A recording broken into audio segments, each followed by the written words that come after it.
اهلا اصدقائي، معكم يوسف بكلمكم من ولاية تكساس هيوستن بالتحديد. المحل اللي انا فيه ده اسمه توتال واين. ده كله نبيت وخمور، يعني انواع خمور، كحوليات وحاجات زي كده. وفي كل حاجة. طبعا انا في ناس هتطلع تهاجمني وتقول لي يوسف انت بتصور الحاجات دي ليه؟ الحاجات دي حرام. جماعة انتوا الناس اللي هي هتطلع تهاجم وتعمل فيها شيوخ. انا بديكم فكرة، بوريكم الحاجات هنا عاملة ازاي. مش اكتر. مش انا بقولش لحد اشتري ولا انا رايح اشتري، انا بصور بعمل فيديو انت منه بتعرف الاسعار، بتشوف الناس انا عايشة ازاي، بتاخد فكرة عامة عن البلد وعن الاسعار بتاعت الحاجات اللي زي دي، مش اكتر. لكن انا ما بشجعش حد يشتري حاجات زي دي، ولا بقول لحد يروح يشتري ماشي. بس ده كان كل حاجة، يعني احب افهمها لكم. هنا زي ما انتم شايفين المنطقة اللي انا فيها دي طبعا ريد واين. زي ما انتم شايفين، سوري، وايت واين. نبيت ابيض مش احمر. النبيت الاحمر اهو. طبعا اسعار زي ما انتم شايفين كده. لو انت مش معاك الممبرشيب بتاعتهم هتدفع 22 دولار 99 23 دولار.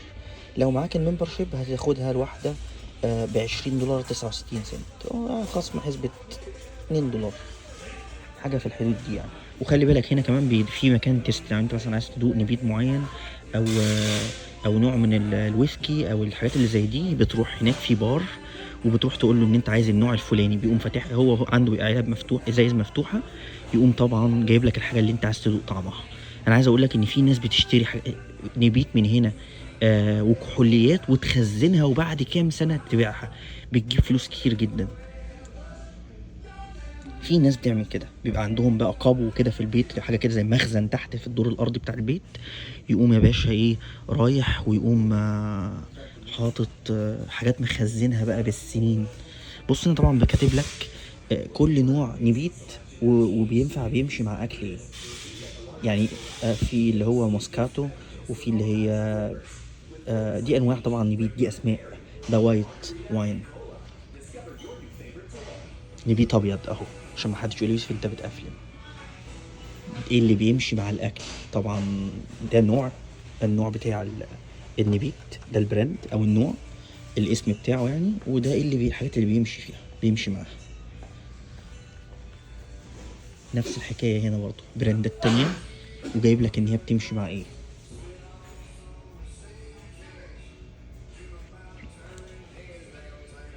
وهنا برضو في بيرة وفي كل حاجة، يعني انت هنا ممكن تخش تلاقي في بيرة وفي انواع. انا عايز اقول لك ان في بعض الانواع من الشامبين والويسكي والحاجات اللي زي دي بتصل 3000 و5000 و7000، وفي حاجات ب 12000 دولار. وهوريها لكم دلوقتي حالا. بيبقوا حاطينها في فاترينا، ما بتبقاش زي كده، لا بيبقى مقفول عليها بمفتاح، ويبقى عايزها بالطلب.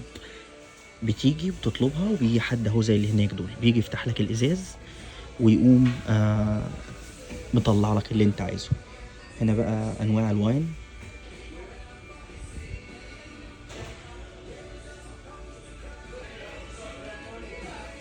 دي تكيلة عاملة 42 دولار، ده البراند. بص ده، هي الحاجات بقى الغالية. سوري في انعكاس في الشاشة، بس مش بسبب الازاز. حاجات عاملة 200 وعاملة 400 و500.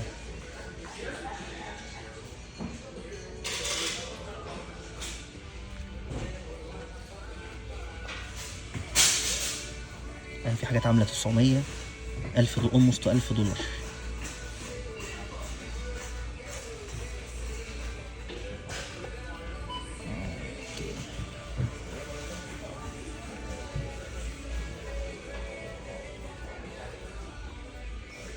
وفي حاجات رخيصة بقى للحاجات الناس اللي مثلا انت مش عايز حاجة غالية قوي، عايز حاجة على قدك.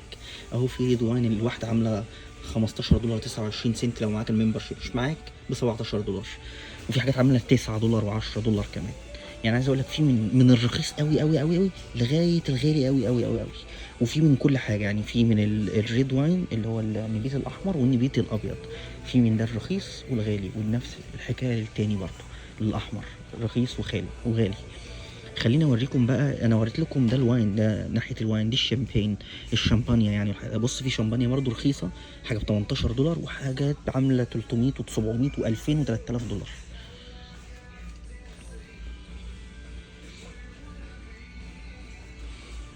انا عارف الحلقه دي انا هتهاجم من كميه ناس، بس صدقوني انا مش بقول لحد يشتري ولا برشح لحد. انا بس كل اللي انا بقوله ان انت مثلا ت... اسمه ايه دوا، يعني تاخد فكره عن الحاجات اللي العيشه، الخبرات بتاعت الناس، الحياه هنا عامله ازاي، الناس دي بتعمل ايه، عايشه ازاي، الاسعار بتاعت الحاجات عندهم عامله ايه كده. يعني موضوع سهل جدا بسيط خالص، بس في ناس بتحب توهل الامور ويعيشوا بقى جو شيوخ وحاجات زي كده. حرام وانت عملت وصورت، حرام يا عم. انا صورت ايه يا عم؟ انا صورت ستات عريانه. دي بقى مارجريتا وحاجات زي كده بقى. بص ب5 دولار 47 سنت. حاجه تانية عامله 7 دولار 8 دولار. بص حاجات رخيصه قوي، حاجات غاليه قوي قوي قوي. وفي برضو الكوبايات والحاجات اللي هي بتحط بيها الشوت اللي هي اهي زي في الصوره كده، تحطها ويقعد يرج ويعمل معرفش ايه. وهنا الابر اللي بتتحط في الزيتون.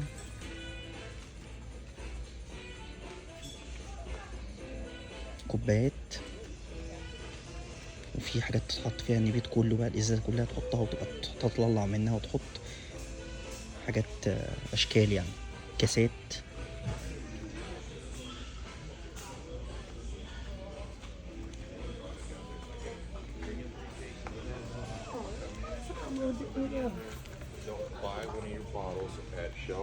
هنا بقى الحاجات اللي هي بقى ايه الغالية، ب1200 1300 سوري. وفي حاجات ب500 و600. واو اسعار فظيعة الحقيقة.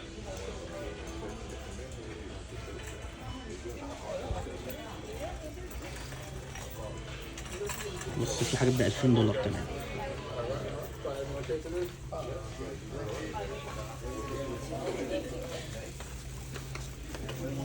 بص في انواع كتير الحقيقة.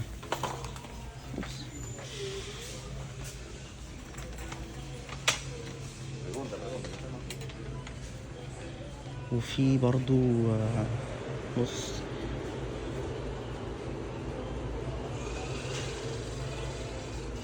طبعا انا مش فاهم اي حاجه من انا شايف حاجات كتير مش فاهم اي حاجه.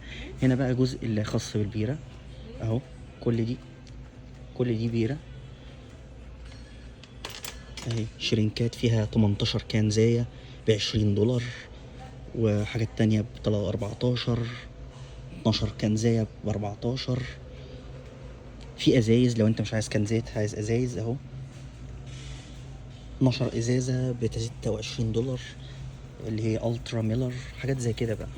كورونا ده اسم بيرة يعني، عشان مفيش حد يعمل ده كورونا بتاعت الفيروس ولا لا، هو اسم بيرة. موديلو. وفي كمان هانيكن اهي. كنزات اهي 12 كنزاية عاملة 26 دولار. وفي البيضة دي عاملة 12 كنزاية برضو عاملين 20 دولار.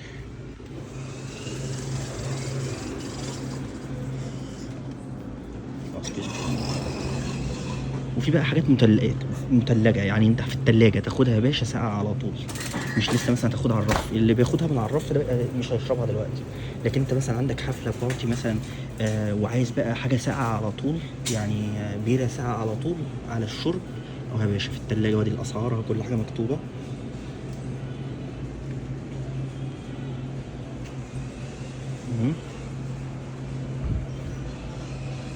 بس انواع الهانيكن اهي 6 ازايز عاملين 11 دولار. كنزات تاني اهو. حاجات غريبة الحقيقة. في كنزة بقى بالواحدة، مثلا انت واحد ودي بيجيبها معظم الهوملس الحقيقة الشحاتين. تلاقي راح جاب له واحدة من 3 دولار ونص كبيرة، ياخد له 2 3 يضيع ويقرف الناس معاه بعد كده بتوع الجاز ستيشن. دي انواع نبيت.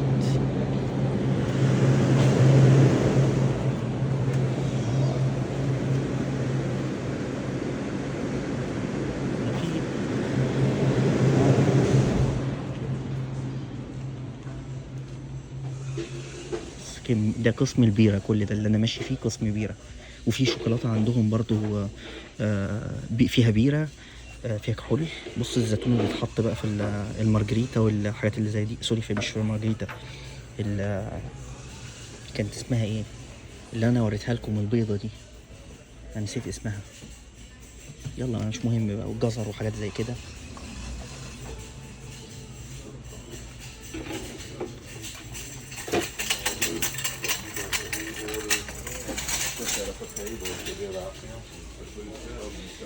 ايرش ويسكي عامل 44 دولار، بس ازازة كبيرة قوي، 1 لتر almost 2 لتر الا حاجة بسيطة.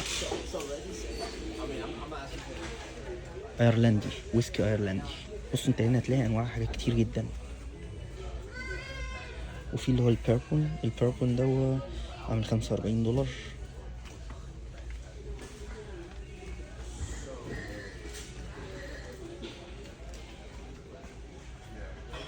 نوع من الويسكي تاني عامل 37.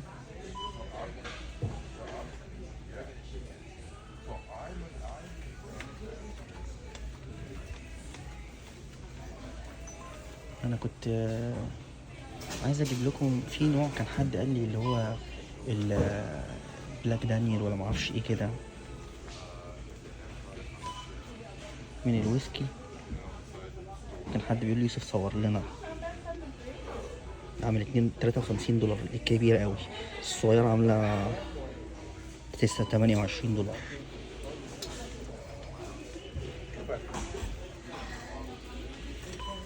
اهو جاك دانيال اهي، اللي هي الويسكي الجاك دانيال، في واحدة عاملة 42 دولار، واحدة عاملة 28، واحدة عاملة 63.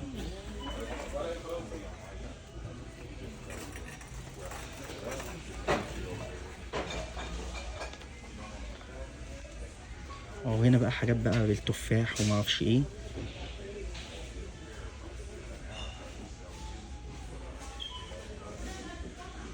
بصوا انا عايز اقول لكم اسعار كتير قوي، حاجات غاليه حاجات رخيصه. طبعا الناس بس هي اللي بتشرب هي اللي هيبقوا فاهمين ايه افضل حاجه وايه احسن حاجه. طبعا ماليش في الشرب خالص يعني، ما بفكرش فيه اصلا. هو قبل كده يعني يعني شفت حاجه زي كده، وحد قبل كده عزم عليا قبل كده بحاجه زي دي. انا عايز اقول لك ان هي مش حاجه طعمها حلو خالص يعني. انا جربت من تجربه، انا عايز اشوف ده ايه بالظبط يعني، مش ان انا عايز حابب اشرب. انا عايز اقول لك ان طعمه مر جدا، حد طعمه مر جدا، في ناس بتستلذ بالكلام ده. انا حبيتش خالص الاكسبيرينس دي، ما عجبتنيش الحقيقه خالص، وما جربتهاش تاني. خصوصا ان في بعض الحاجات طعمها فظيع الحقيقه يعني. فعلا انا مش عارف انتوا بتشربوها ليه يا جدعان. تكيلا، تكيلا، بس في حاجات ياباني. بص حتى الازازه معموله بالطراز الياباني. وفي الساكي برضو ده هو نوع من مشروب ياباني، بيبقى كحول برضو، ده اسمه ساكي. ده بقى تبع اليابان. انا عايز اقول لكم ان هي عندهم هنا كل حاجه، كل حاجه تتخيلها موجوده هنا. في مشروب برضو اسمه جين تونيك وارر، فودكا بتاعت روسيا اهي، حاجه كبيره قوي قوي قوي، عامله 27 دولار بس. بص قد ايه الازازه كبيره قوي يا جدعان، ايه ده؟ وفي حد بيشرب الحاجات دي؟ طبعا انا ما بحكمش على حد، كل واحد براحته، وانت عارف الصح حلال من الحرام. انا ماليش دعوه، انا مش ربنا عشان احكم على حد. بس فعلا يا جماعه الحاجات دي طعمها وحش قوي قوي قوي قوي. انا جربت مره اللي هو التكيله دي، خدت سن بس طرف كده على لساني. انا عايز اقول لك تفيتها ايه ده، مراره فظيعه. انا بقيت قاعد كده، انتوا يا جماعه بتشربوا الحاجات دي ازاي؟ يعني إيه اللي بيخليك تستسيغ الطعم المر قوي ده؟ فاهمين؟ في اذواق، في ناس بتحب تشرب، في ناس بتشرب الحاجات دي. طبعا انا متاكد في ناس تقول لك يا عم لا مفيش الكلام ده، مفيش ما اعرفش ايه، مفيش حد بيشرب اي حاجه، تاليف. انا عايز اقول لكم في ناس كتير قوي في مصر وبتشرب، وفي اي دوله عربيه يعني. انت لو بصيت كده هتلاقي في دول عربيه كتير قوي بيشربوا اهو الساكي هو الياباني اهو ساكي.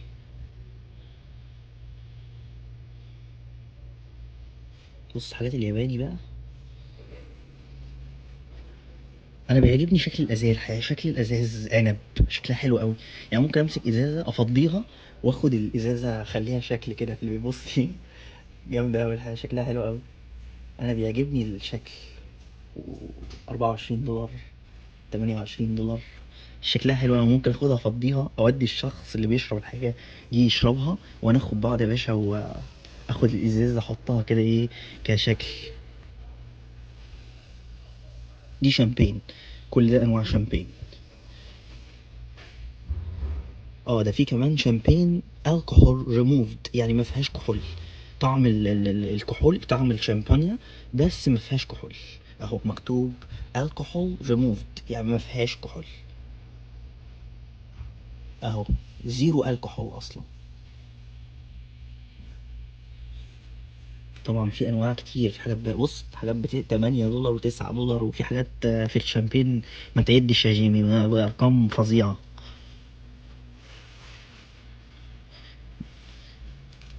ودي بقى الحاجات اللي هي الفتحات بقى، والحاجات اللي بتحطها وتعمل بيها الشوت وتقعد تحركها وبعد كده تحطها في الكاس، يقعدوا يعملوا بيها حركات يعني.